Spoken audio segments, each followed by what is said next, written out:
এজন্য রহমতের নবী বলেন, লাইসা সিয়ামু মিনাল আকলি ওয়াশ শুরবি। রহমতের নবী বলেন, উম্মাহ শোনো, এই যে 12 ঘন্টা 14 ঘন্টা না খেয়ে থাকলা, এর নাম রোজা না। ইন্নামাস সিয়ামু মিনাল লাগওয়ি ওয়ার রাফাস। আল্লাহর হাবিব বলেন, রোজা হলো সব ধরনের অনর্থক কাজ, সব ধরনের মন্দ কাজ থেকে নিজেকে বিরত রাখার নাম হলো রোজা।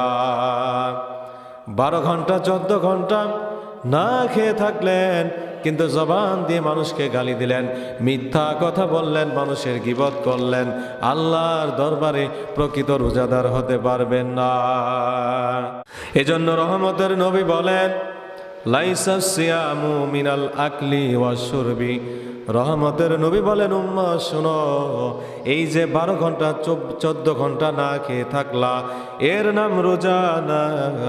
ইন্নামাস সিয়ামু মিনাল লাগওয়ি ওয়ার রাফাস।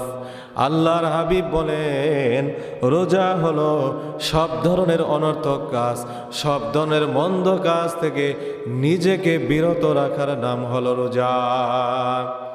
12 ঘন্টা 14 ঘন্টা না খেয়ে থাকলেন, কিন্তু জবান দিয়ে মানুষকে গালি দিলেন, মিথ্যা কথা বললেন, মানুষের গীবত করলেন, আল্লাহর দরবারে প্রকৃত রোজাদার হতে পারবেন না।